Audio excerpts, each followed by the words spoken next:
Unacademy लाया है combo batch foundation plus complete course on paper first and management, जो कि स्टार्ट हो रहा है आपका 20 अक्टूबर 2021 से। इस कॉम्बो बैच को लीड कर रहे हैं आशमा नेगी और इंदेश प्रताप सिंह। अगर आप इसमें एनरोल होना चाहते हैं तो इस वीडियो के डिस्क्रिप्शन में आपको मिलेगा लिंक, जहां पे आप क्लिक करके इस बैच के लिए एनरोलमेंट ले सकते हैं। नेक्स्ट, अनअकैडमी लाया है combo batch foundation plus complete course on computer science, जो कि स्टार्ट हो रहा है आपका 20 अक्टूबर 2021 से। इस बैच को लीड कर रही हैं वर्षा अग्रवाल और रश्मि वेंकटेश्वर। अगर आप इस कॉम्बो बैच के लिए एनरोलमेंट लेना चाहते हैं तो इसका भी जो है लिंक आपको इस वीडियो के डिस्क्रिप्शन में मिलेगा। आप वहां पे क्लिक करके इस बैच के लिए एनरोलमेंट ले सकते हैं।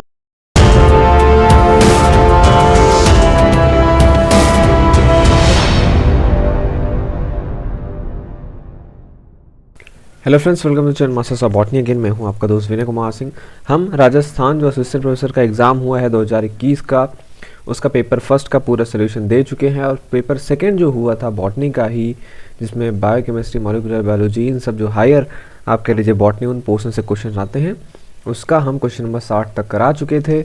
अब इस वीडियो में हम देखते हैं क्वेश्चन नंबर 61 से। क्वेश्चन नंबर 61 है, विच one of the following pairs is correctly match. तो यहाँ पे आपको डाइसैकेराइड, ऑलिगोसैकेराइड, पॉलीसैकेराइड और मोनोसैकेराइड जो हैं, इनमें देखना था कौन सा यहाँ पे करेक्टली मैच हुआ है।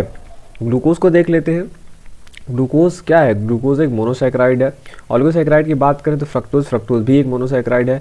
पॉलीसैकेराइड की बात करें तो सेलुलोज एक पॉलीसैकेराइड है, और इसीलिए यही ऑप्शन इसका करेक्ट होगा। काइटिन की बात कर लें तो काइटिन भी जो है क्या एक पॉलीसैकेराइड है काइटिन। ओके, काइटिन और सेलुलोज दोनों यहाँ पे पॉलीसैकेराइड्स हैं, तो इसलिए करेक्ट ऑप्शन क्या होगा? थर्ड। क्वेश्चन नंबर 62 पे आते हैं। कह रहा है अगर एक शॉर्ट डे प्लांट हो, जैसे यहाँ पे शॉर्ट कोड में एसडी बोला है, और एक लॉन्ग डे प्लांट है, दोनों को हम फेवरेबल कंडीशंस में रखते हैं, जो कि फेवरेबल कंडीशन क्या? फ्लावरिंग के लिए। लेकिन फिर क्या होता है यहाँ पे, फ्लावरिंग के लिए जो भी कंडीशन है उसमें हम short flash of red light in the middle of the dark period. अब यहाँ पे जो प्लांट्स ग्रो कराए जा रहे हैं उनको फेवरेबल कंडीशन में तो रखा गया है, लेकिन जब रात होती है डार्क पीरियड में हम रेड लाइट जो है से उसको वो कराते हैं, उस पर डालते हैं, तो क्या इफेक्ट पड़ेगा यही आपको बताना था। Both SD and LD plant will be remain vegetative, both will flower, और SD plant will remain vegetative and LD plant will flower, और the SD plant will flower and LD plant will remain vegetative.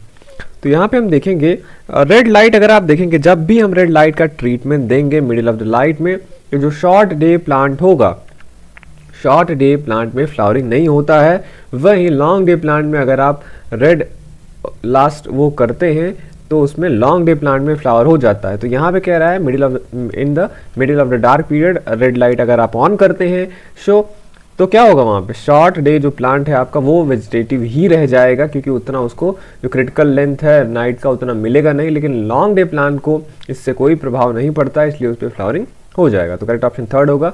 63 पे आते हैं। Richmond Lang effect is due to which hormones. Richmond Lang effect जो है आपका, ये discover किया गया था 1967 में रिचमंड और लैंग के द्वारा। अकॉर्डिंग टू दिस इफेक्ट, जो लैग होता है सेनेसेंस का या लीव्स का, और या तो प्लांट का जो भी कुछ अदर पार्ट हुआ, किसका एप्लीकेशन करने पे? साइटोकाइनिन का एप्लीकेशन करने पे। जब साइटोकाइनिन का यूज़ किया जाता है और जो लैग आता है, मतलब डिले हो जाता है सेनेसेंस का, इसको हम रिचमंड लैंग इफेक्ट बोलते हैं। तो ये किसकी वजह से होता है? साइटोकाइनिन की वजह से होता है। क्वेश्चन नंबर 64 पे आते हैं। The incorporation of bacterial gene into F factor and their subsequent transfer by conjugation to a recipient cell is called. कह रहा है जो इनकॉर्पोरेशन होता है बैक्टीरियल जीन का, पहले तो एफ फैक्टर में उनका वो क्या होगा? इंटीग्रेशन होगा। और ये कब होगा? जब जो प्लाज्मिड होगा वो जाके बैक्टीरियल का जो क्रोमोसोम होता है उससे जाके ज्वाइंट होगा, और जब वो उससे डिटैच होगा तो उसका कुछ पार्ट जो है एफ फैक्टर में रह जाएगा। फिर उसका ट्रांसफर होता है किसी और रेसिपिएंट सेल में। इसको क्या बोलते हैं? ये जो प्रोसेस यहाँ पे हो रहा है इसको हम सेक्स रिडक्शन बोलते हैं। ध्यान दीजिएगा क्या हो रहा है? प्लाज्मिड बैक्टीरिया के क्रोमोसोम से जाके बाइंड करता है, अटैच होता है उसके क्रोमोसोम में, फिर बनता है एचएफआर, और जब वो उससे रिमूव होने लगता है तो बैक्टीरिया के जीनोम का कुछ पार्ट रह जाता है, और फिर जब प्लाज्मिड वो किसी और रेसिपिएंट सेल में दिया जाता है, वहां पे जाके अटैच होता है, तो उनके बीच में रिकम्बिनेशन होता है। ये एक प्रकार का स्पेशलाइज्ड कंजुगेशन आप कह लीजिए, जिसको हम सेक्स रिडक्शन बोलते हैं। क्वेश्चन नंबर 65 पे आते हैं। Which of the following is not of common occurrence in C4 plant. C4 plant में क्या हमें कॉमनली नहीं देखने को मिलता? तो C4 प्लांट में आपको क्रैंज एनाटोमी मिलेगी, फॉस्फोनिनॉल पायरुवेट कार्बोक्सिलेज आपको देखने को मिलेगा, साइनाइड रेसिस्टेंट पाथवे भी देखने को मिलेगा। लेकिन फोटो रेस्पिरेशन C4 प्लांट जो कि स्पेशलाइज होते हैं फोटो रेस्पिरेशन के लिए, तो उसमें ये आप नहीं डिटेक्ट कर सकते हैं। क्वेश्चन नंबर 66 पे आते हैं, if CT value of real time PCR in a given sample is less than 29 और equal to 29, it is the indicative of. ये CT वैल्यू जो होता है PCR में, वो बोलते हैं as it is defined as a number of cycles required for the fluorescent signal to cross the threshold। ठीक, क्योंकि ये क्या है आपका रियल टाइम PCR, उसमें हम फ्लोरेसेंस का यूज करते हैं, तो number of cycles required to fluorescence signal to cross the threshold, तो कितने नंबर ऑफ साइकिल चाहिए जिससे फ्लोरेसेंस का सिग्नल जो है आने लगता है। तो कह रहा है लेकिन अगर ये नंबर जो है आपका लेस देन और इक्वल टू 29 हुआ तो क्या होता है। अगर ये ऐसा कंडीशन है तो ये क्या करता है, strong positive reactions indicative of abundant target nucleic acid in a sample.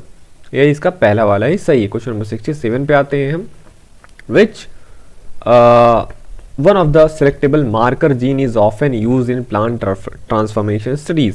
कह रहा है इनमें से कौन सा सेलेक्टेबल मार्कर जो है प्लांट ट्रांसफॉर्मेशन स्टडीज में यूज होता है। तो देखिए पहली बात तो दो तरीके के मार्कर होते हैं, सिलेक्टेबल मार्कर होता है और एक स्क्रीनेबल मार्कर होता है। अगर हम बात करें यहाँ पे सिलेक्टेबल का मतलब जैसे मान लीजिए एंटीबायोटिक रेजिस्टेंस जीन वगैरह हो गए, इनका जब हम यूज़ करते हैं तो जो सेल्स रेसिस्टेंट होंगे वो बच जाएंगे और जो नहीं होंगे उनका डेथ हो जाता है, तो ये सिलेक्टेबल है। और एक स्क्रीनेबल होता है मतलब केवल हम स्क्रीन कर लेते हैं, उसमें डेथ नहीं होता इनका।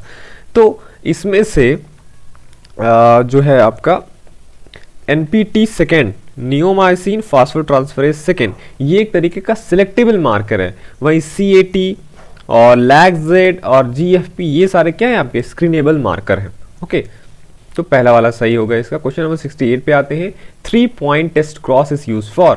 3 पॉइंट टेस्ट क्रॉस को हम क्यों यूज करते हैं, आपको पता होगा, जीन ऑर्डर आपने पढ़ा होगा, रिकम्बिनेशन फ्रीक्वेंसी एक्सेट्रा, वहाँ पे 3 पॉइंट टेस्ट क्रॉस आता है और इसका हम यूज करते हैं जीन को मैप करने के लिए। तो ऑप्शन नंबर 4 सही होगा। Some molecules when added at lower concentration to the plant culture medium stimulate and enhance secondary metabolite production by plant cell, they are called। अब ये जो है यहाँ पे इनको हम एलिसिटर्स ही बोलते हैं। जब इनका फंक्शन आप पढ़ेंगे एलिसिटर्स का, तो इनका यही फंक्शन है कि जब वो प्लांट कल्चर मीडियम में कुछ स्मॉल अमाउंट में डाले जाते हैं तो इन्हांस कर देते हैं ये सेकेंडरी मेटाबोलाइट के प्रोडक्शन को। बाकी सारे अलग अलग टर्म्स हैं। ओके, क्वेश्चन नंबर 70 पे आते हैं, which one of the following test gives us an idea about the divergence between the observed and expected frequency and is also described as a test of goodness of fit। यहाँ पे जो होता है आपका chi square जो test होता है, इसको हम chi square goodness of fit test भी बोलते हैं। ये जो होता है कंपेयर करने में हम यूज करते हैं between observed sample distribution with the expected probability distribution. Okay, question number 71 पे आते हैं, which of the following proteins bring about control degradation of mitotic cyclins. आप हमेशा से याद रखिए जो प्रोटीन्स का डिग्रेडेशन करते हैं वो यूबिक्विटिन मेडिएटेड होता है और प्रोटियासोम में होता है, इसलिए इसका 3rd सही होगा। प्रोटीन के डिग्रेडेशन के लिए प्रोटियासोम होते हैं, वहाँ पे यूबिक्विटिन एक प्रोटीन होता है, उसे डेथ मार्कर प्रोटीन बोला जाता है। जिस प्रोटीन पे यूबिक्विटिन लग गया उसका डिग्रेडेशन प्रोटियासोम से होना है। क्वेश्चन नंबर 72 पे आते हैं, initiation of polypeptide chain formation is always brought about at the site of codon coding of an amino acid called. अब यहाँ पे इनिशिएशन कब कहाँ पे होता है, किस कोडॉन पे होता है, पूछा है वो कौन सा अमीनो एसिड वो करता है बनाता है। तो आपको पता होना चाहिए कि इनिशिएटर कोडॉन कौन है, AUG, और वो क्या कोड करता है, मेथियोनीन कोड करता है। क्वेश्चन नंबर 73 पे आते हैं, बोला है यहाँ पे the general transcription factor with helicase activity responsible for the transition from the close to open promoter complex is. तो यहाँ पे आप देखेंगे कि जो यहाँ पे ट्रांसक्रिप्शन फैक्टर्स दिए गए हैं, लाइक ट्रांसक्रिप्शन फैक्टर 11F, या हम इसको केवल सेकेंड F होगा, ट्रांसक्रिप्शन फैक्टर ये है जो ये प्रमोटर टारगेट करता है, पॉलीमरेज सेकेंड का टारगेटिंग में हेल्प करता है। अगर हम दूसरा H वाले की बात करें, यही है प्रमोटर मेल्टिंग का काम करता है, यही के पास क्या होता है, हेलिकेज एक्टिविटी होती है H के पास। B का फंक्शन देखें तो ये पॉलीमरेज सेकेंड का जो है, और ये ट्रांसक्रिप्शन फैक्टर F का ये रिक्रूटमेंट करता है। और A का अगर हम फंक्शन देखें तो ये स्टेबलाइज करता है TBP बाइंडिंग को और TAF DNA बाइंडिंग को ये स्टेबलाइज करता है। करेक्ट ऑप्शन क्या है आपका दूसरा। क्वेश्चन नंबर 74 पे आते हैं, कह रहा है गार्डन पी पाइसम सटाइवम आप जानते हैं इसका क्रोमोसोम नंबर 14 होता है इसके सोमैटिक सेल्स में। यहाँ पे आपको लिंकेज ग्रुप्स पूछा है, तो लिंकेज की ग्रुप्स की अगर हम बात कर लें तो जितने भी सारे जीन्स पाए जाते हैं एक सिंगल क्रोमोसोम पे वो एक लिंकेज ग्रुप बनाते हैं। और अगर हम बात करें गार्डन पी की तो वहां पे 7 लिंकेज ग्रुप होता है। ओके, क्वेश्चन नंबर 75 पे आते हैं, during germination of barley seeds the enzyme alpha amylase is secreted by. कह रहा है जब बार्ले सीड का जर्मिनेशन होता है तो वहाँ पे जो अल्फा एमाइलेज एंजाइम है ये कहाँ से सिक्रेशन होता है इसका, तो जो आपका एमाइलेज है ये जर्मिनेटिंग सीड्स में पाया जाता है।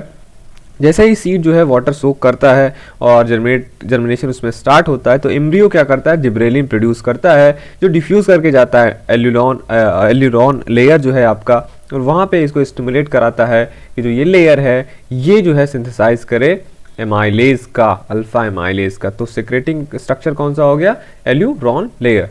थर्ड क्वेश्चन नंबर 76 पे आते हैं, Drosha and Dicer are RNases third family members which play an important role is. Drosha Dicer आपने पढ़ा होगा जब ट्रांसक्रिप्शन जीन एक्सप्रेशन का रेगुलेशन होता है वहाँ पे, तो ड्रोसा और डाइसर जो होते हैं ये जो होता है जो आपके माइक्रो आरएनएज बनते हैं, ठीक है, उनके मैचुरेशन में हेल्प करता है।